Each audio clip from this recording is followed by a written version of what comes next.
Masyarakat muslimin rahimakumullah, kita bersyukur kita bersua kembali dalam keadaan sehat walafiat, dan pertemuan kita petang ini seperti biasa adalah tentang filsafat atau hikmah. Dan mohon maaf, pada hari Sabtu yang lalu kita tidak ada kelas karena saya lagi ada ceramah di tempat lain. Pada kesempatan kali ini kita akan teruskan, dan ini adalah bab-bab terakhir dari buku yang berbicara tentang mulah buku Said Hussein Nasr yang temanya adalah tentang mulah. Kita sekarang masuk pada tafsir, ya, berkaitan dengan tafsir yang berkaitan dengan mulah. Mari kita masuk ke skrip.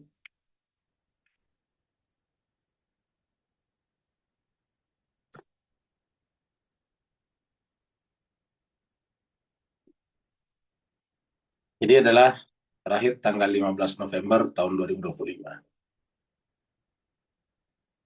Jadi kita baca dulu sedikit dari sini nih. Ya, ya. Jadi ini adalah tafsir, ya. Dalam hubungannya dengan tafsir Al-Quran dari sudut pandang kalam, secara khusus harus disebutkan tafsir Al-Kabirnya Fahrudin Ar-Razi. Kita sudah buka tafsir-tafsir ini pada pertemuan sebelumnya, dan membuka tafsir sekarang tidak perlu harus masuk perpustakaan yang besar atau kita punya rumah yang besar dan semua dindingnya kita isi dengan lemari buku. Karena apa? Karena kita sudah punya aplikasi-aplikasi seperti ini khusus untuk tafsir. Tentu ada juga aplikasi khusus untuk buku-buku yang lain, bukan tafsir, seperti misalnya perpustakaan Syamilah, ya, Maktabah Syamilah. Nah, kalau ini khusus untuk tafsir, dan ini semuanya ada, kita sudah sampaikan, ada ya Sunni, ada Syiah, ada Ibadi, dan sebagainya. Semuanya kita tinggal cari di sini Sunninya atau apanya, jadi semuanya ada. Dan buku-buku itu bisa kita dapatkan di sini. Jadi tidak perlu lagi kita punya rumah yang besar, kemudian menampung buku-buku itu. Jadi itulah kita beruntungnya hidup di alam modern ini, dia sekarang ini, karena kita sudah hidup di alam digital, semuanya bisa kita dapatkan secara digital, ya. Jadi kesimpulannya, hanya kita sekarang yang tidak mau belajar saja, karena untuk belajar sudah sangat gampang. Makanya nanti mungkin dalam 10-20 tahun ke depan, banyak orang yang mungkin sekolahnya biasa-biasa saja, tetapi ilmunya luas. Kenapa? Karena sumber ilmu pengetahuan sekarang luas sekali, banyak sekali. Makanya jangan heran kalau kita sekarang sebagai orang tua, anak-anak kita, cucu kita itu biasanya jauh lebih cerdas, lebih pintar, lebih luas ilmunya daripada kita. Karena mereka sumber-sumbernya sangat luas. Nah, jadi kita teruskan. Jadi tafsir-tafsir ini dengan gampang kita dapatkan. Seperti halnya hampir semua penafsir Al-Quran, baik dari kalangan Sunni maupun Syiah, Mullah Sadra juga mengenal tafsir besar ini, dan tampaknya dia telah mempelajarinya setidaknya beberapa bagian darinya. Kita juga dapat melihat pengaruh metodologi Al-Ghazali atau Imam Ghazali dalam tafsir Al-Quran Mullah Sadra. Pengaruh tersebut lebih banyak dari sudut pandang tasawuf. Kendatipun pada bagian tertentu terdapat pengaruh pemikiran Al-Ghazali sebagai seorang Asy'ariyah. Ini terakhir kita di sini. Jadi Al-Ghazali sebagai seorang Asy'ariyah. Seperti Fahru Razi juga. Fahrudin Ar-Razi. Akhirnya kita juga harus menyebutkan tafsir filosofis. Ya, jadi itu tadi tafsir-tafsir yang didasarkan biasanya ilmu kalam. Ilmu kalam itu teologi. Nah, jadi akhirnya ke sini kita akan diajak oleh penulis buku ini membicarakan tafsir filosofis. Artinya tafsir yang basisnya filsafat, ya, atas Al-Quran. Jadi makanya jangan sekalian, Al-Quran itu luar biasa. Dia bisa dibaca, ditafsirkan oleh para ahli tanpa merubah substansi Al-Quran. Artinya bahwa tafsir itu kan relatif. Tafsir adalah pendapat manusia, pendapat para ahli tafsir.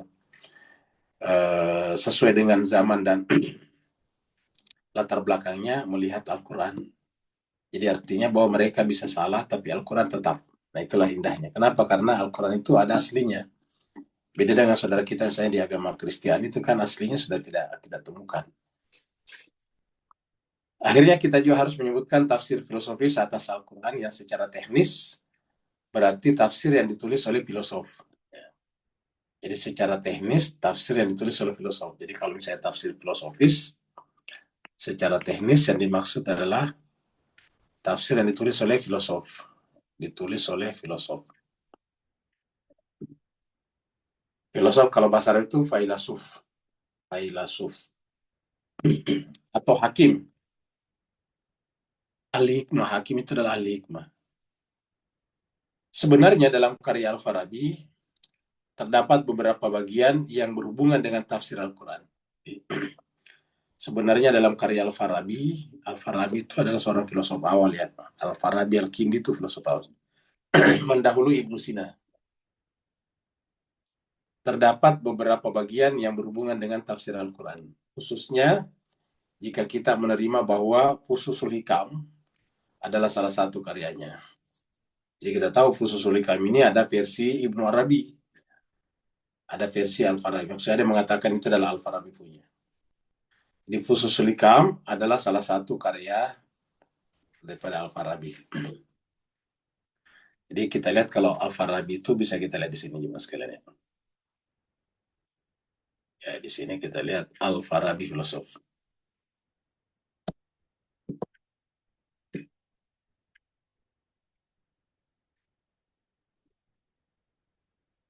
Ini kita pakai Indonesianya aja nih. Ini adalah lahir tahun 872. Ya, 872 Masehi. Jadi masih termasuk dekat dengan zamannya Nabi. Ya. Karena Nabi itu tahun 571. Ya, 571. Ya, selisih 300 tahun dengan kelahiran Nabi. Lahir 300 tahun setelah Nabi wafat. Masih dekat. Ya. 832 asalnya Kazakhstan. Jadi Al-Farabi ini Kazakhstan. Jadi filosofi yang murni Arab itu Al-Kindi. Ya, itu dari suku Kinda. Arabnya Kinda. Meninggal 991. Ya, jadi eh, sekitar 79 tahun. Ya. Meninggalnya di Damaskus, Syria. Kebangsaannya waktu itu Kazakhstan masuk Iran. Jadi pada saat itu Iran Raya namanya, dalamnya termasuk Kazakhstan. Makanya dikatakan kebangsaan Iran. Ya. Nama lainnya adalah Al-Farabius. Ya, ini bahasa Inggrisnya. Karya terkenal adalah ini. Al-Musiqi Al-Kabir. Ya, jadi seorang filosof, ini filosof besar ini, karena disebut filosof besar disebut dengan guru kedua, Al-Muallim Athani, guru kedua. Guru pertamanya siapa? Guru pertamanya adalah Aristoteles. Jadi Aristoteles itu disebut dengan Al-Muallim Al-Awal. Ini adalah Al-Muallim Athani, guru kedua. Ya, jadi karya terkenalnya adalah Al-Musiqi Al-Kabir. Musik besar, buku besar musik. Ya. Jadi Bapak Ibu bisa bayangkan, jemaah sekalian bisa bayangkan, seorang filosof, ulama, kemudian menulis tentang musik. Kalau sekarang ini pasti habis nih, dicaci maki apa dia, pasti sudah dikafir-kafirkan ya. Karena ini adalah ulama, ini menulis buku tentang Al-Musiqi Al-Kabir. Jadi musik, seperti secara bahasa ini musik besar sebetulnya. Terjemahkan di sini buku besar musik. Musik besar. Ara Ahlul Madinah Al-Fadilah. Nah, ini juga terkenal ini. Ini adalah buku politik ini. Tentang bagaimana membangun sebuah negara. Bahkan bisa dikatakan bahwa magnum opus daripada Al-Farabi adalah ini.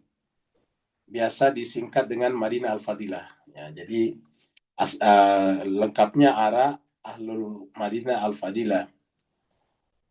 Disingkat biasa dengan Madinah Al-Fadilah, yaitu negara Madinah yang utama. Madinah Al-Fadilah itu negara utama. Jadi negara utama. Jadi di sini Al-Farabi menjelaskan tentang konsep-konsep bernegara. Ya. Isaul Ulum, klasifikasi ilmu. Ya, Isaul Al-Iqaat, klasifikasi irama musik. Jadi sangat dalam mengenai masalah musik. Ya. Sampai ada irama pun dibicarakan ya. Jadi inilah di antara. Tapi ini yang terkenal, karena terkenalnya ini. Tapi kalau yang paling di atas terkenal adalah Madinah Al-Fadilah. Ini paling terkenal, paling banyak diulas ini Al-Madinah Al-Fadilah.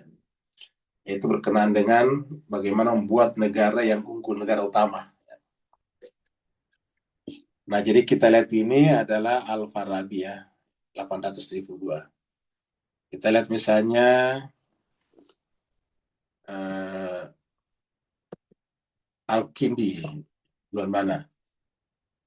Ya, kita lihat di sini Al-Kindi ya. Al-Kindi ini lahir 801, masih lebih tua Al-Kindi.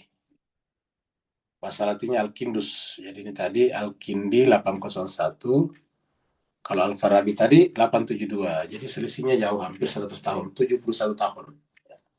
Jadi lebih tua Al-Kindi, makanya disebut filosof pertama ya. Itu adalah Al-Kindi dalam Islam ya. Jadi Al-Kindi baru Al-Farabi baru nanti Ibnu Sina.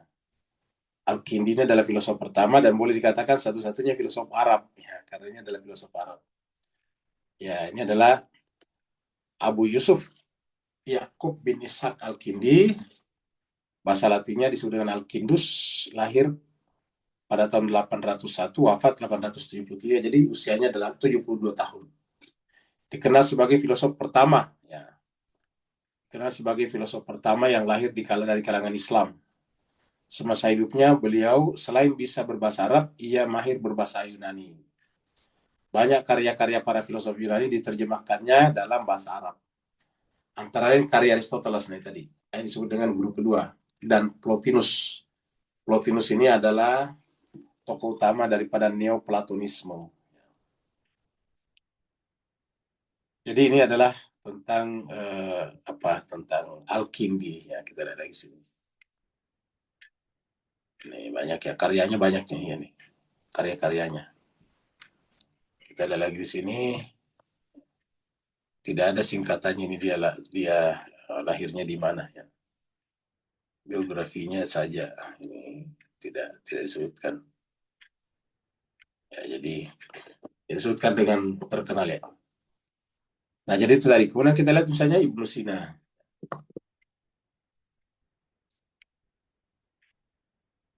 Ini adalah Ibnu Sina.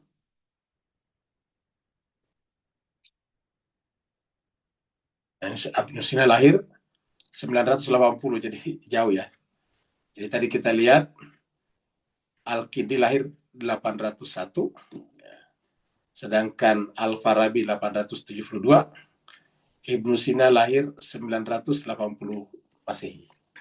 Jadi selisih 200 tahun lebih daripada Al-Farabi dan Ibnu Sina. Nah, jadi selisih. Jadi Ibnu Sina belakangan. Ibnu Sina ini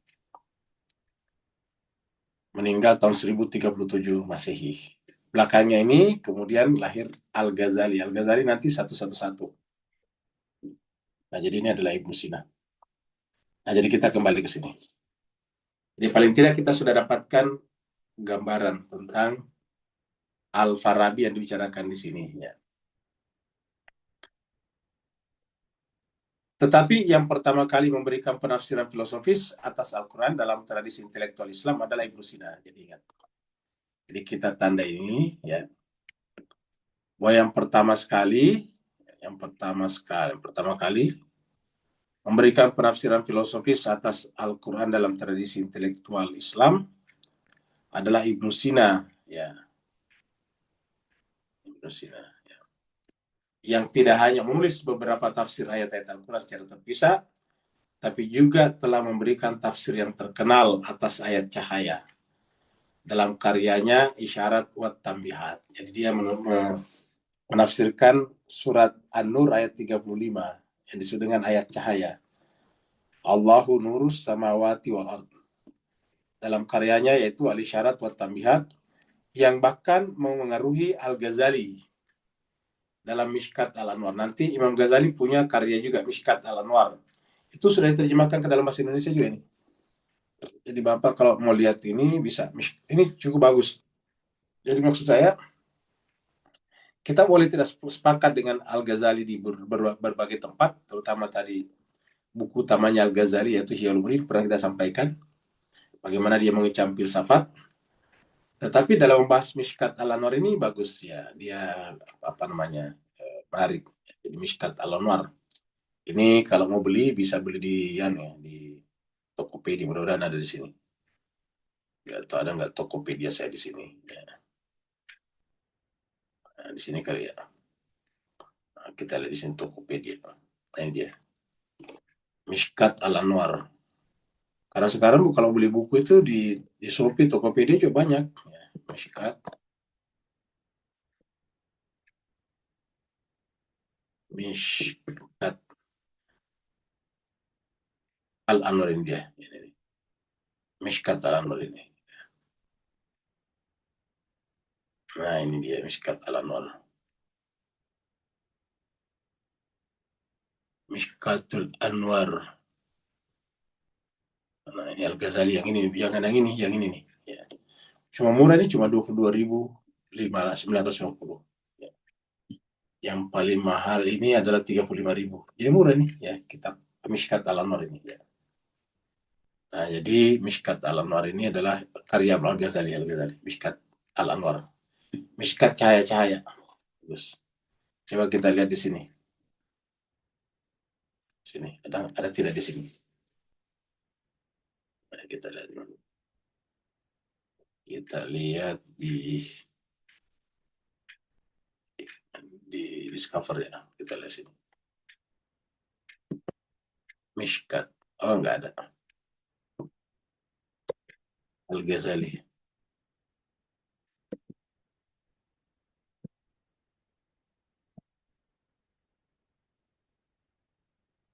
Ada Al-Ghazali bahasa Inggris banyak nih. Ya.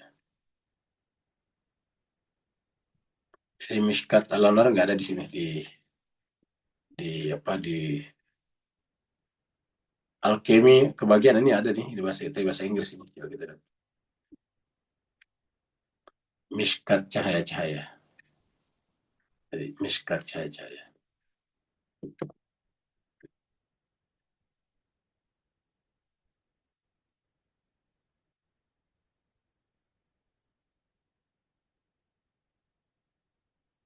Ah, ini ada nih. Ya.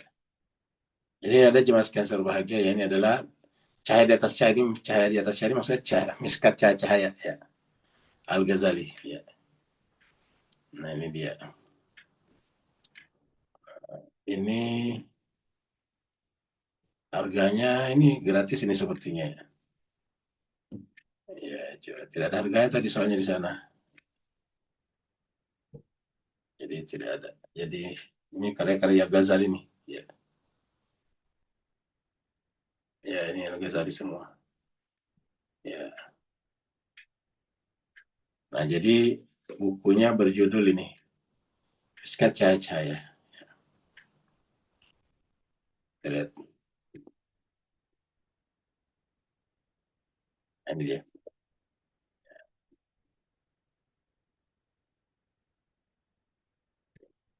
Imam Ghazali, Mishkat ala tulisan aslinya Arab.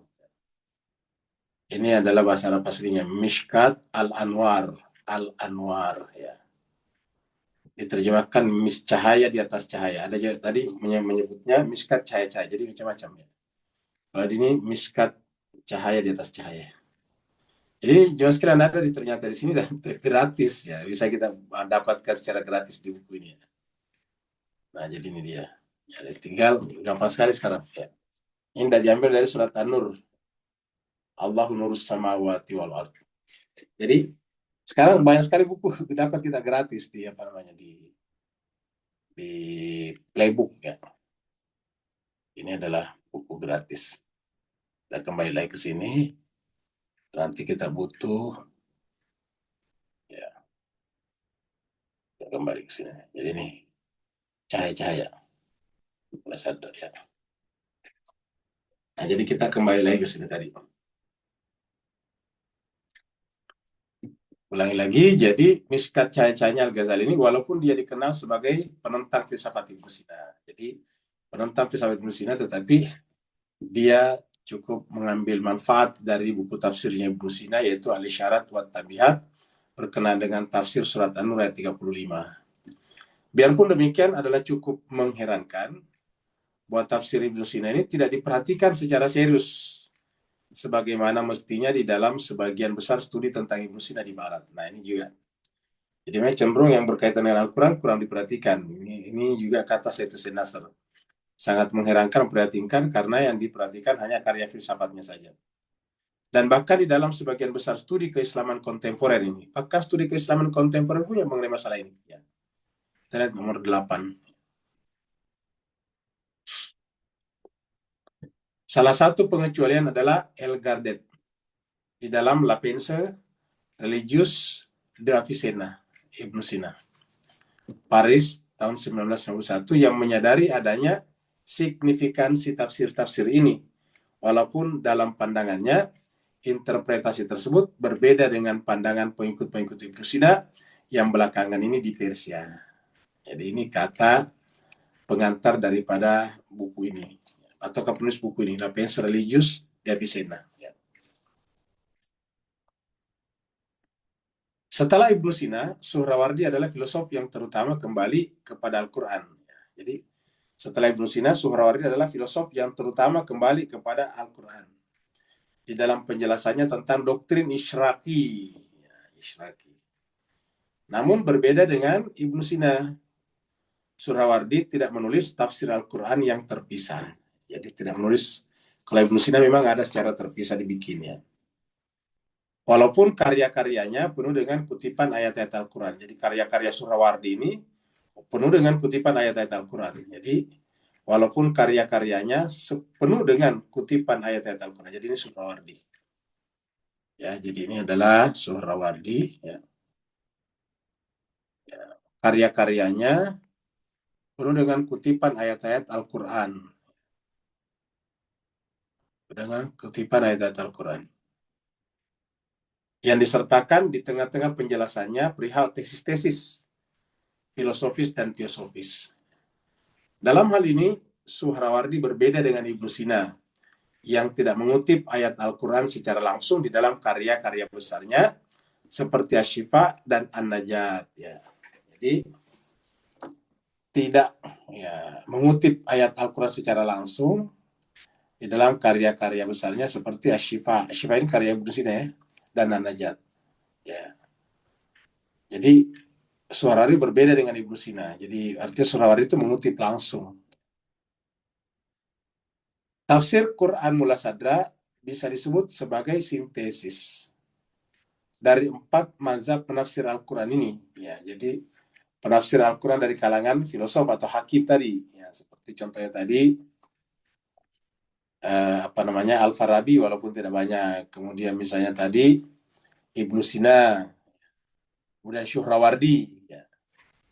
Tafsir Al-Quran Mula Sadra bisa disebut sebagai sintesis ya, dari 4 mazhab penafsiran Al-Quran ini, yang tingkat keakraban terhadap semuanya berbeda-beda. Dalam konteks sejarah penafsiran Al-Quran, situasi penafsiran Mula Sadra tidak bisa dipahami kecuali di dalam konteks keempat mazhab tersebut di atas. Jadi keempat mazhab tersebut adalah, kita lihat tadi adalah ya, Al-Ghazali juga ada ini ya. Jadi kita tandai di sini. Yang pertama tadi adalah Al-Farabi di sini. Ya. Kemudian yang kedua adalah Ibnu Sina. Ya. Kemudian yang ketiga adalah Al-Ghazali. Kemudian yang keempat adalah Suhrawardi. Nah, jadi yang pertama tadi adalah Al-Farabi, kemudian Al-Ghazali, Suhrawardi, dan juga Ibnu Sina. Ini tadi Ibnu Sina ya. Ini Ibnu Sina. Yang paling tua di sini adalah Al-Farabi, baru kemudian Ibnu Sina, baru Al-Ghazali, baru Suhrawardi. Jadi ini paling muda ini Suhrawardi. Ya, kalau dari sisi urutan tahun ya. Tafsir Al-Quran Mula Sadra bisa disebut sebagai sintesis dari 4 mazhab penafsiran Al-Quran ini, yang tingkat keakraban terhadap semuanya berbeda-beda. Kata tingkat keakraban itu tingkat pendalaman Mula Sadra terhadap semuanya berbeda-beda. Dalam konteks sejarah penafsiran Al-Quran, situasi penafsiran Mula Sadra tidak bisa dipahami kecuali di dalam konteks keempat mazhab tersebut. Jadi kita tidak bisa memahami penafsiran Mullah Sadra kecuali kalau kita mengerti atau pernah membaca 4 penafsiran tersebut. Tentu saja Mullah Sadra mengenal tafsir-tafsir Al-Quran standar yang umum di kalangan ulama lainnya. Seperti tafsir yang ditulis oleh Baidawi, Tabari, Zamakhsyari, dan Abdul Futuh Ar-Razi. Yang tentu saja Mullah Sadra mengenal tafsir Al-Quran standar yang umum di kalangan ulama lainnya. Jadi ingat, ulama lainnya itu banyak dari Sunni nih. Seperti tafsir yang ditulis oleh Baidawi. Coba kita lihat dulu satu-satu ya. Ini adalah tafsir Baidawi, Tabari, Zamakhsyari, Abu Futuh Ar-Razi. Jadi Abu Futuh Ar-Razi ini bukan Fahri Ar-Razi, tapi Abu Futuh Ar-Razi. Sama Ar-Razi. Nah, jadi coba kita lihat ini Baidawi. Ini kita bisa temukan semua di sini, Pak Bos sekalian ya. Kita bisa temukan di mana tadi di sini nih ya. Nah, bisa kita temukan di sini.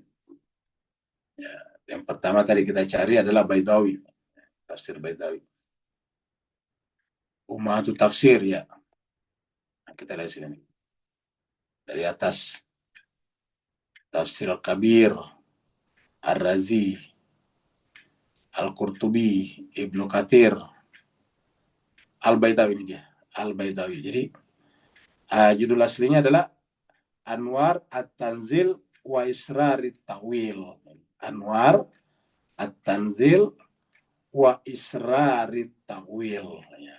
Kalau diartikan itu cahaya kitab suci, tanzil itu yang turun cahaya wahyu, dan rahasia-rahasia ta'wil yang ditulis oleh Al-Baidawi.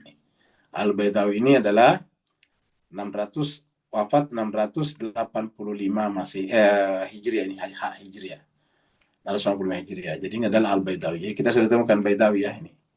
Jadi maksudnya yang dimaksud itu jadi ini. Jadi artinya apa? Mullah Sadra itu paham betul. Ya. Nah, tadi lagi ya. Paham betul ini tafsir yang ini nih, Al-Baidawi ini ya ini. Ya. Al-Baidawi.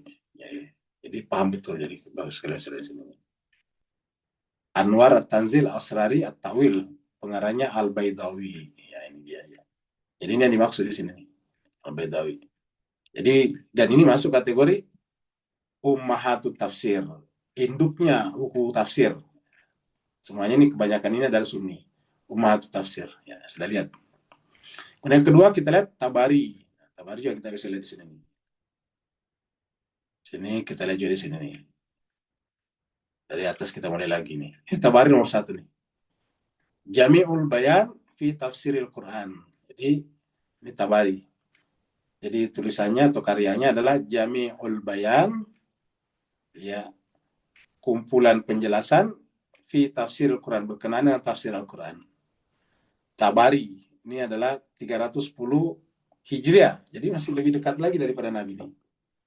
310 Hijriah meninggalnya, taknya ini maut ya, meninggal. Meninggalnya 310 Hijriah, berarti lahirnya tahun 200, tahun 200-an ya.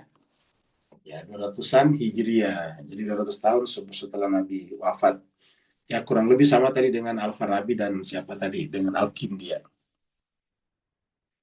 Nah, jadi ini dia adalah At-Tabari. Jadi kita sudah lihat Tabari. Kemudian Zamakhsyari. Zamakhsyari kita lihat lagi di sini. Ya, di atas tadi di sini adalah Tabari. Nih, Zamakhsyari ini Al-Kashaf. Jadi nama tafsirnya Al-Kashaf. Al-Kashaf ditulis oleh Az-Zamakhsyari. Ini Zamakhsyari. Nama ini. Zamakhsyari. Jadi artinya apa? Mullah Sadra membaca semua ini. Kita beruntungnya sekarang mas sekalian, ini kan Mullah Sadra 500-600 tahun yang lalu, 500 tahun yang lalu. Pasti masih susah mendapatkan buku pada saat itu. Kita sekarang ini ada semua di sini. Ya. Zamakhsyari. Ya. Kemudian siapa lagi? Abu Futuh Ar-Razi. Kita lihat di sini Abu Futuh Ar-Razi. Nih, ada nih Mafatihul Ghaib, Tafsir Al-Kabir, tapi Ar-Razi, bukan Abu Futuh ya, Ar-Razi. Ya. Atau mungkin ini juga yang disebut dengan Ar-Razi. Jadi Abu Futuh karena selama ini tidak disebut namanya Abu Futuh Ar-Razi. Jadi boleh jadi ya. Tapi kalau Ar-Razi yang kita bicarakan itu Fahrudin ya, Fahrudin Ar-Razi. Karena ini Abu Futuh Ar-Razi. Nah, jadi kita cari ke bawah dulu. Ini Qurtubi, Ibnu Katsir, Ta'wil Baidawi, Mahalli, ya, Syaukani. Nah, kita lihat di sini nih. Di tafsir Ahlus Sunnah. Ya. Lihat, ini banyak nih. Ya. Tafsir Fairuz Abadi, tafsir Samarkandi, tafsir Al-Mawardi, Al-Bagawi, Ibnu Atiyah, Ibnu Jauzi. Ibnu Jauzi ini adalah yang banyak dipakai di salaf itu, Jauzi, Ibnu Jauzi. Kemudian Ibnu Abdis Salam, kemudian An-Nasafi, kemudian Al-Khazin, ya. Kemudian Abu Hayyan, Ibnu Arfah. Kemudian Al-Qumi An-Naisaburi, ya, Naisabur. Kemudian ini adalah As-Sa'labi, ya. Kemudian ini adalah Ibnu Adil. Kemudian Al-Biqai.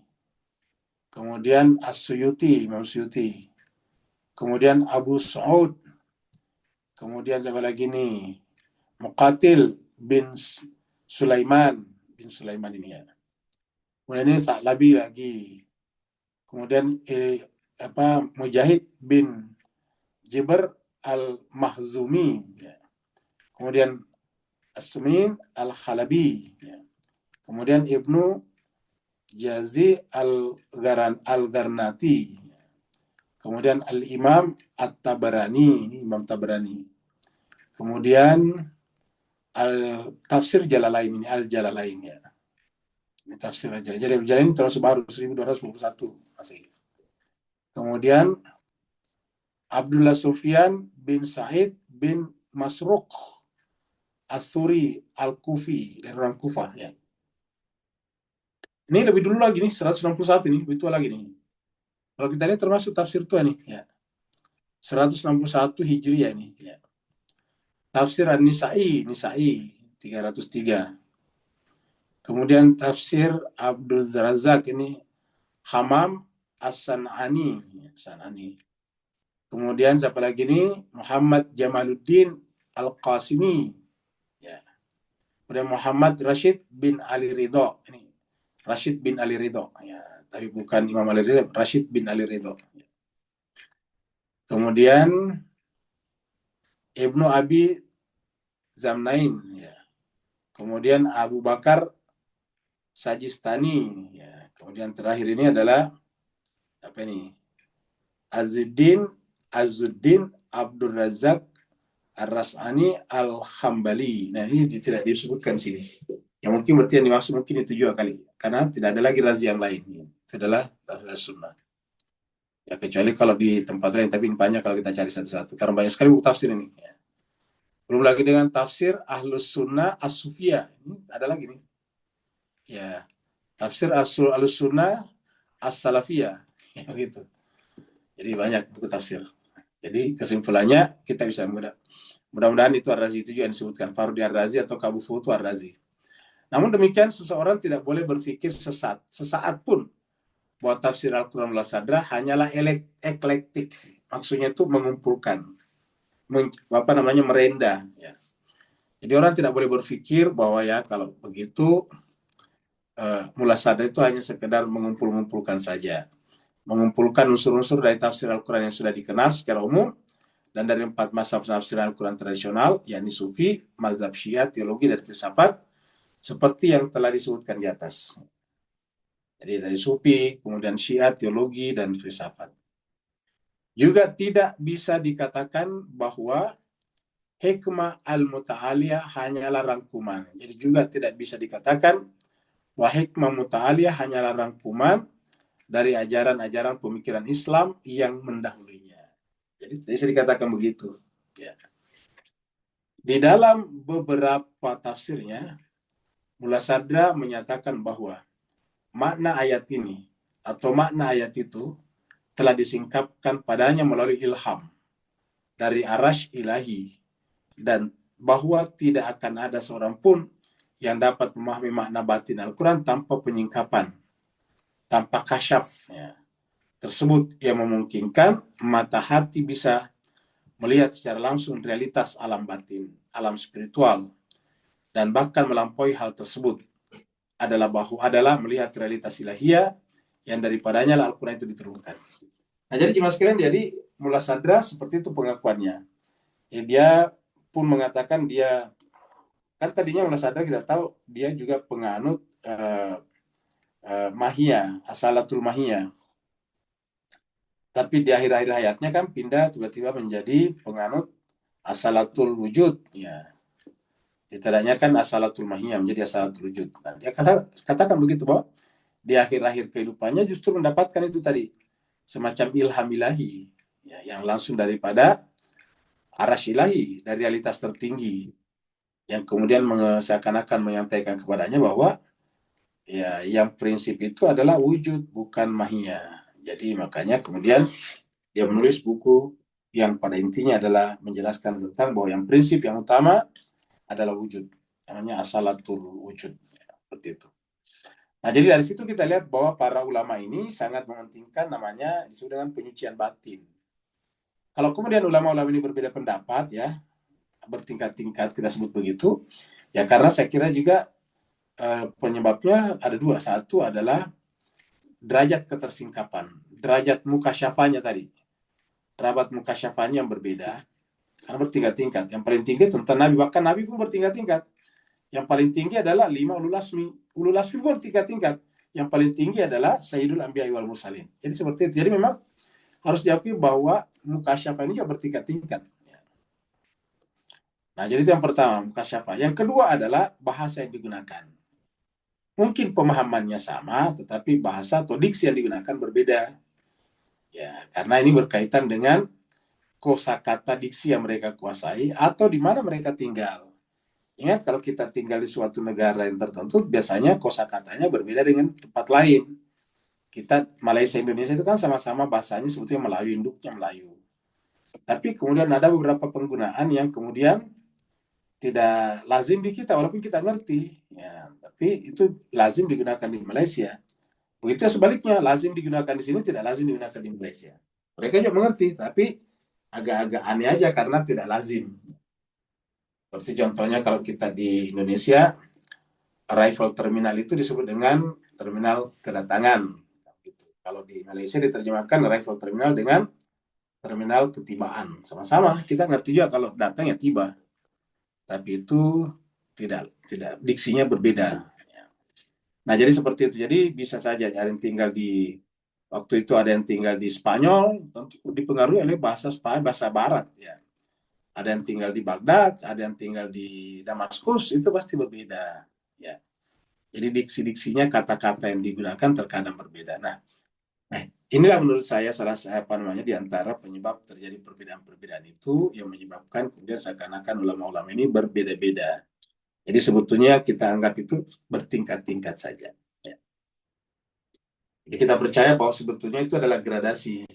Seperti mana cahaya dari yang paling terang ke yang paling gelap. Ya. Yang paling terang kepada yang paling gelap. Yang kurang cahaya kita sebut dengan gelap. Itu kan penamaan. Kata gelap itu penamaan dari kurang cahaya. Kurang cahaya itu artinya gradasi cahayanya sedikit. Ya, jauh, sangat jauh dari pusat. Tafsir Al-Quran Al-Sadra adalah sebagai berikut. Tafsir Al-Quran Al-Sadra sebagai berikut. Ini kita lihat dulu nih footnote nomor 9, ya. Ini nomor 9.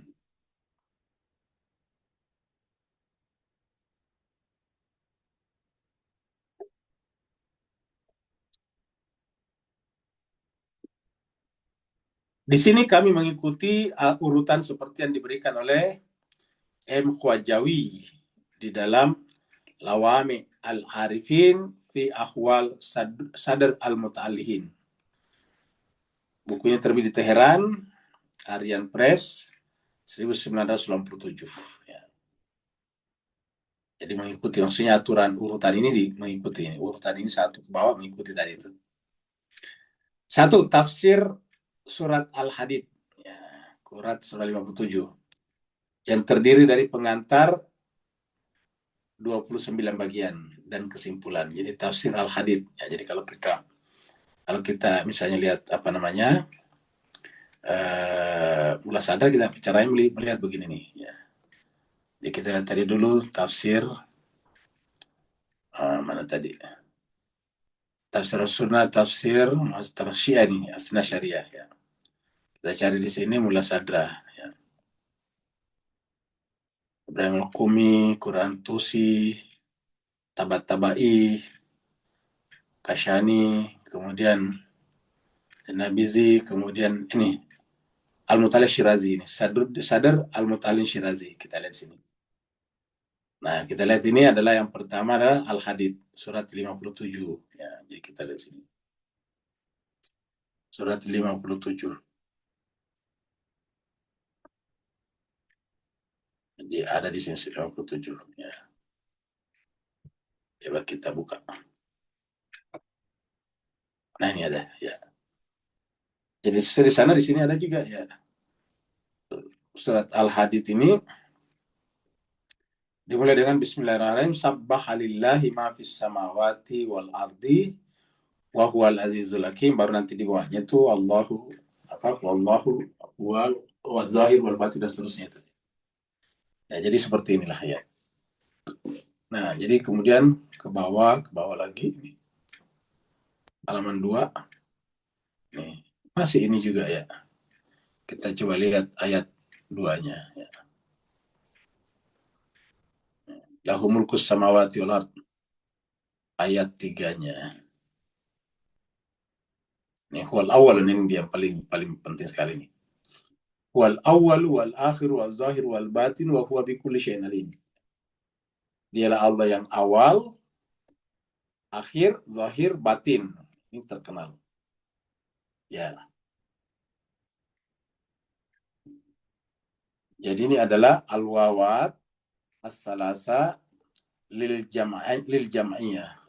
Lakin al-ula lid dalalah. Ya. Jadi awalnya itu adalah ini. Kemudian dalalah ala an dan seterusnya. Ini adalah sangat menarik, suatu saat kita bisa baca ya bersama-sama ya. Nah, nanti di sini mengutip juga surat Al-Baqarah walikulli wijhatun huwa muwalliha. Ini adalah menarik. Ya.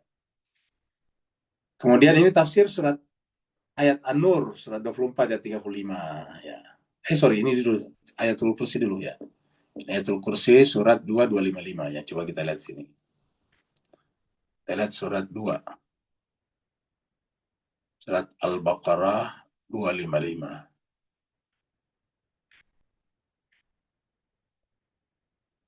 255 ya. Nah, ini ada. Jadi semua yang disebutkan di sini pasti ada. Kan tidak semua ayat ada tafsir dari Mullah Sadra. Karena tidak 30 juz ya. Ya, ayatul kursi ya. Kemudian berikutnya lagi tafsir An-Nur 2435 ya. 2435 kita lihat sini. Surat 2435 ya. Ini dia. Surat 2435.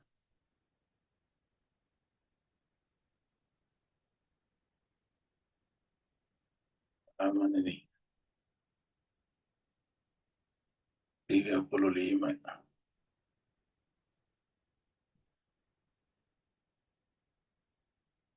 Coba kita lihat.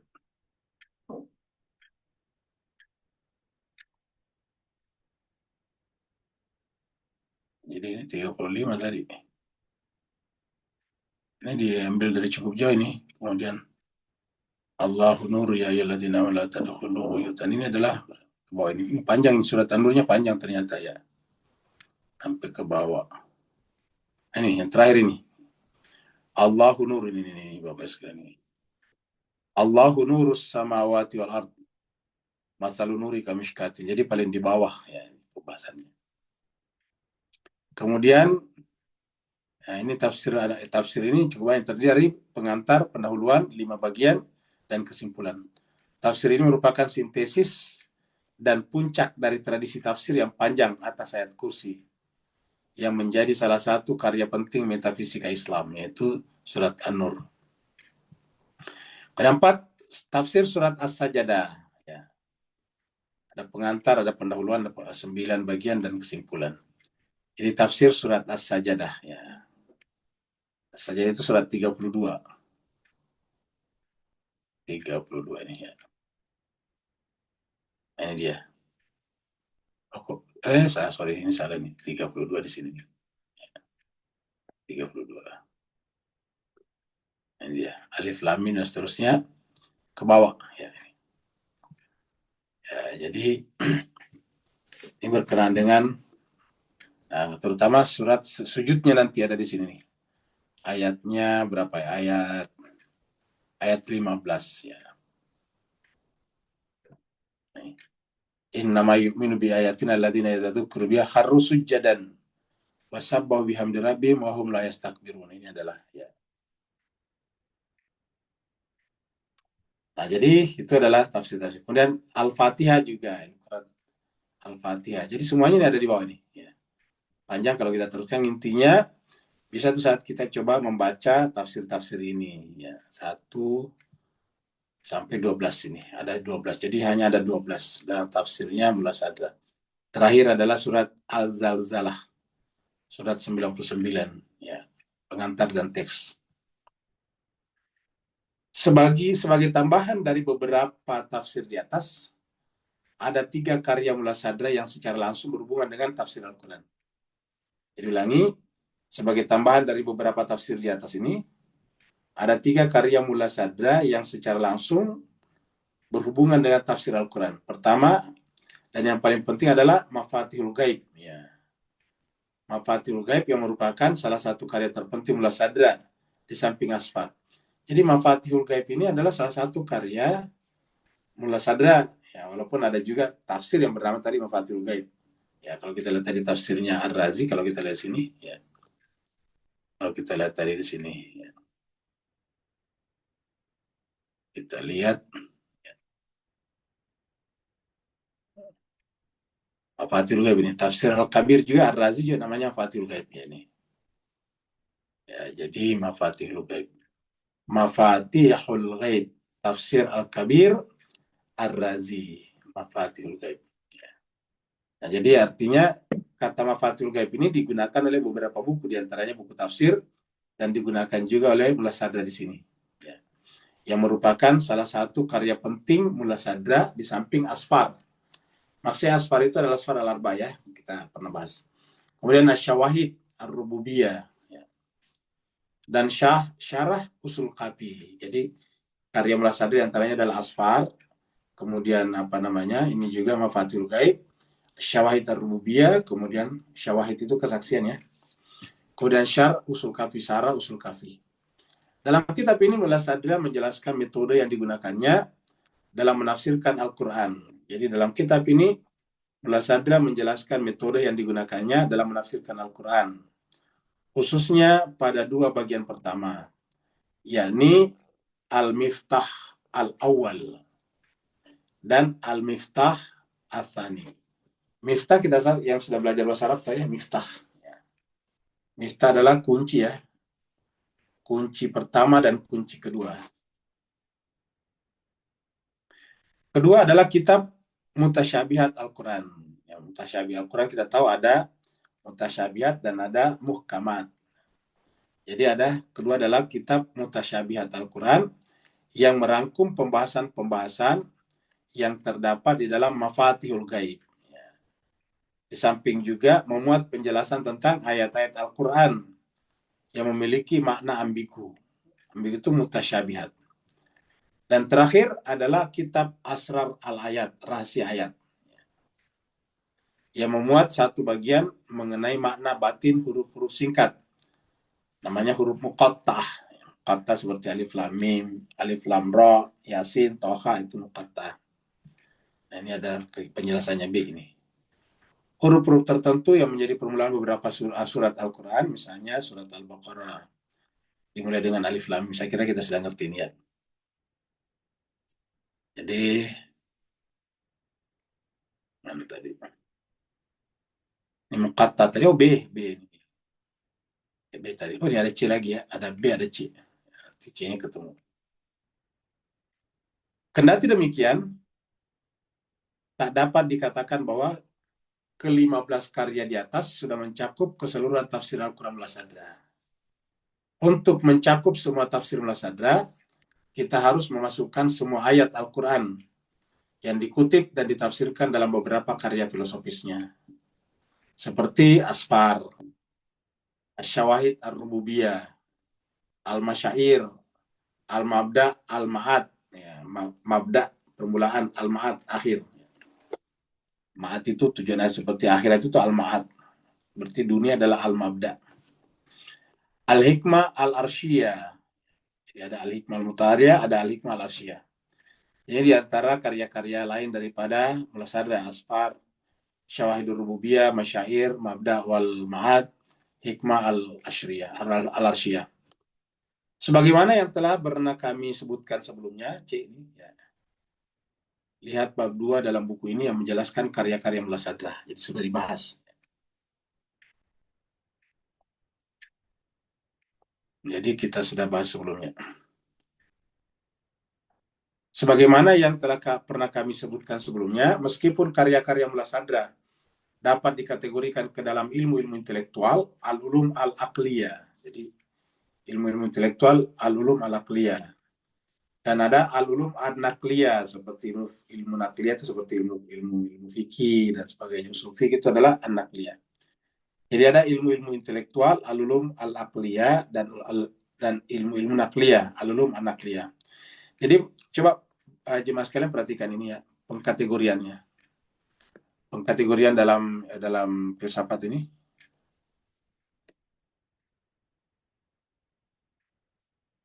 Kemudian ini adalah ilmu nakliyah. Ya, jadi kalau dalam versi Said Nasr ini bagus tidak membedakan mana ilmu agama dan bukan ilmu agama. Kalau di kita kan sebetulnya pembagiannya kurang begitu bagus, kurang begitu enak. Karena menggunakan ilmu agama dan ilmu umum. Nah, seakan-akan yang ilmu umum bukan ilmu agama kan begitu Pak sekalian. Karena disebut ilmu agama dan ilmu umum. Berarti ilmu umum kan bukan ilmu agama. Nah, jadi kita itu di masyarakat kita membagi dua seperti itu ya. Jadi kita belajar dua ilmu namanya katanya ya. Jadi ada dua ilmu versi masyarakat kita. Ada dua. Jadi dua ilmu. Jenis ilmu. Yang pertama adalah ilmu agama biasa begitu ya. Yang kedua adalah ilmu umum ya. Jadi kan seakan-akan ilmu umum ini bukan ilmu agama kan diselurkan ilmu agama ilmu umum. Ya ilmu agama yang ini bukan ilmu agama kan begitu. Ya. Karena kalau ini ilmu agama juga, kalau ini ilmu agama juga tentu dimasukkan di sini. Tapi dikeluarkan dari sini artinya bukan ilmu agama ya. Nah, yang bagus itu ini, pembagian ini bagus nih. Yaitu ilmu-ilmu intelektual dan ilmu-ilmu nakliyah. Yaitu ilmu-ilmu intelektual dan ilmu-ilmu ilmu-ilmu ritual ya. Jadi ini bahasa Arabnya al-ulum al-aqliyah dan al-ulum an-naqliyah. Ilmu intelektual dan ilmu nakliyah, ilmu akal dan ilmu nakal. Jadi ini bagus. Jadi kalau kita belajar misalnya tentang sholat, itu nakliyah. Kategorisasi ini tidak disandarkan pada pemisahan satu sama lain. Ini pun juga dikatakan tidak didasarkan pada pemisahan. Ya, ini. Jadi walaupun disebutkan bukan pemisahan, ini kategorisasi ini bukan pemisahan, tetapi ya kategori. Ya, seperti misalnya kedokteran, ada kedokteran umum, ada kedokteran gigi. Ya tentu tidak dipisahkan antara kedokteran gigi dan kedokteran umum. Kenapa? Karena ya gigi juga adalah bagian daripada tubuh kan begitu. Nah, jadi seperti itu. Jadi karya-karya kategorisasi tidak didasarkan pada pemisahan satu sama lain. Karya-karya akli tetap masih memiliki unsur-unsur nakli. Demikian juga sebaliknya. Oleh karena itu, dalam konteks ini, keseluruhan karya Mulla Sadra berelasi dengan tafsir Al-Quran. Jadi, keseluruhan karya Mulla Sadra berelasi dengan tafsir Al-Quran. Sementara itu tafsir Al-Qur'annya penuh dengan penjelasan-penjelasan filosofis dan teosofis. Jadi perhatikan mas kalian. Oleh karena itu, ini bagus ini kesimpulannya. Ya. Karena itu, ya, jadi oleh karena itu, dalam konteks ini keseluruhan karya Mullah Sadra berelasi dengan tafsir Al-Qur'annya. Ya. Sementara tafsir Al-Qur'annya penuh dengan penjelasan-penjelasan filosofis dan teosofis. Ya, jadi tadi saya pisahkan. Artinya kalau kita membicarakan tentang Al-Quran, atau kita membicarakan ilmu-ilmu akliyah, ya mau tidak mau kita berkaitan dengan Al-Quran. Kalau kita bicara Al-Quran, ya berbicara tentang juga ilmu-ilmu akliyah. Jadi sudah jelas gimana sekalian. Cuma kita melihat ini bahwa tidak ada pemisahan di antara para ulama seperti ini. Betapapun demikian, karya-karya yang disebutkan di atas merupakan tafsir Al-Quran Mullah Sadra. Jadi betapapun demikian, karya-karya yang disebutkan di atas merupakan tafsir Al-Quran Mullah Sadra dalam pengertian khusus dan seharusnya dikaji sebagai tafsir Al-Quran secara khusus pula. Ya. Seharusnya dikaji sebagai tafsir Al-Quran secara khusus pula. Lagi-lagi, betapapun demikian, karya-karya yang disebutkan di atas merupakan tafsir Al-Quran Mullah Sadra dalam pengertian khusus tafsir dan seharusnya dikaji sebagai tafsir Al-Quran secara khusus. Kalau kita mengkaji karya filsafat Mullah Sadra, ya sebagai karya filsafat juga secara khusus. Kenyataannya, semua karya Mullah Sadra di atas merupakan karya intelektual dan irfani. Ya. Jadi, kenyataannya, semua karya Mullah Sadra di atas merupakan karya intelektual dan irfani yang utama di bidang tafsir Al-Quran sepanjang sejarah Islam. Jadi, kenyataannya semua karya Mullah Sadra di atas merupakan karya intelektual dan irfan yang utama di bidang tafsir Al-Quran sepanjang sejarah Islam. Ya. Jadi, kenyataannya semua karya Mullah Sadra di atas merupakan karya intelektual. Intelektual itu adalah akal ya, sekaligus irfani yang utama di bidang tafsir Al-Quran sepanjang sejarah Islam. Jadi walaupun karya filsafatnya seperti Al-Asfar Al-Arba, ya dia adalah terkait dengan tafsir Al-Quran. Ya. Dan ini adalah terbaik sepanjang sejarah Islam.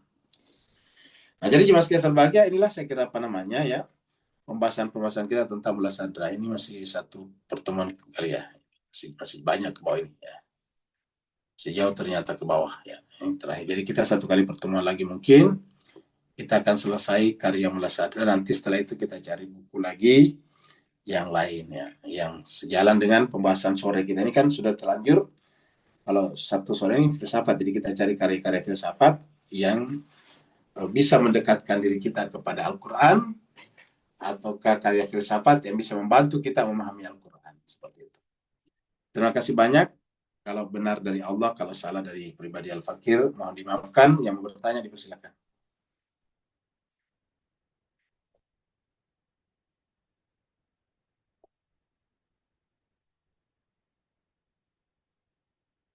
Jadi hari ini tanggal 29 ya. Bulan 11, 25. Baik, kalau tidak ada bertanya, berarti kita akhiri sampai di sini. Terima kasih banyak atas perhatian Bapak Ibu sekalian, karena sebentar malam juga kita masih akan berjumpa dengan Irfan. Walafuminkum. Assalamualaikum warahmatullahi wabarakatuh. Waalaikumsalam warahmatullahi wabarakatuh.